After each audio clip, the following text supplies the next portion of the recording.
अस्सलाम वालेकुम फ्रेंड्स, कैसे आप सब लोग। उम्मीद करती हूँ खैरियत से होंगे। मैं फातिमा नूर आज मैं आपको सुनाऊंगी एक सच्ची, दिल दहला देने वाली, रुला देने वाली, लाड प्यार से पली दुखियारी दुल्हन की कहानी। लाड प्यार से पली दुखियारी दुल्हन।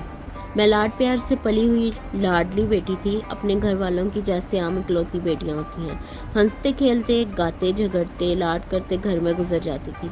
फिर एक दिन आन सूझी। मेरे माँ बाप को मेरी शादी की फ़िक्र मेरे लाख मना करने के बाद भी उन लोगों ने कहा कि एक दिन तो अपने घर जाना ही है, तो अब क्यों ना सही। फिर यूं देखते देखते मेरा रिश्ता कर दिया गया और मुझे जहेज़ भर भर कर ब्याह दिया। ये खुशी खुशी मेरी शादी कर रहे हैं। मैं दुखी रोते अपने माँ बाप से दूर जाने के गम में बेहाल जाकर ससुराल पहुंची। यूं कुछ दिन उदास गुजरे, फिर अपने वालिदैन से मिलने इनके घर आए। अब ये मेरा घर ना रहा था। शुरू से कहते हैं बेटियां तो सांझी होती हैं, बेटियां तो पराई होती हैं। लोगों को क्या खबर हमारे दिल पर क्या गुजरती है। खैर, मैं घर आकर बहुत खुश थी और अपना कमरा देखा, अपने सामान खिलौने देखे, अम्मी के हाथ का खाना खाया, फिर अपने घर चल दी। मगर शादी में पहले दिन से ही मेरे शोहर के मुझसे ताल्लुकात अच्छे ना रहे। वो घर से ज़्यादा बाहर रहने को तरजीह देते। मैं कई दिन तो खाना लेकर इंतज़ार में सो जाती कि ये भूखे आएंगे और मैं सो गई तो नाराज़ हो जाएंगे, मगर ये जब भी आते खाना खा कर आते। अम्मी कहती शोहर के साथ खाने से प्यार बढ़ता है। मैं इस प्यार को पाने के लिए भूखी सो जाती, मगर वो मुझसे सीधे मुंह बात भी ना करते।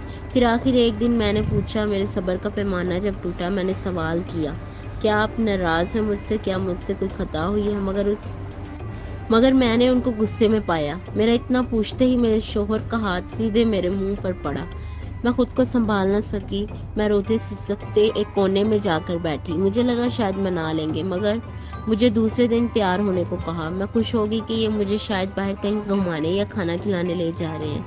मैं तैयार होकर साथ गाड़ी में चल पड़ी। जब मेरे वालिदैन का घर सामने आन पहुंचा तो गाड़ी रोक दी और कहा कि जाओ अपने घर। मैं पूछा क्या हुआ, अब तक नाराज़ हैं? तो बोले आप जाओ, मैं आता हूँ, और मुझे घर छोड़कर चले गए। कुछ दिन बाद बस एक मैसेज आया जिसमें लिखा था कि अब हमारा कोई ताल्लुक नहीं रहा। मेरे जिस्म से जैसे जान निकल गई हो और मुझे लगा गुस्सा होगा शायद, मगर दूसरे दिन जब तलाक के कागजात जब आन घर पहुंचे तो मैं जैसे मर ही गई। मुझे ना तो मेरा कसूर बताया गया, ना ये पूछा गया कि आपको क्या चाहिए। पहले शादी कर दी गई, फिर घर से निकाल दी गई।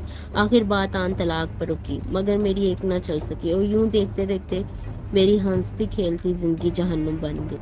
उम्मीद करती हूँ आपको मेरी सुनाई गई कहानी पसंद आई होगी। अगर पसंद आई तो लाइक, सब्सक्राइब एंड शेयर करना ना भूलें। अल्लाह हाफिज़।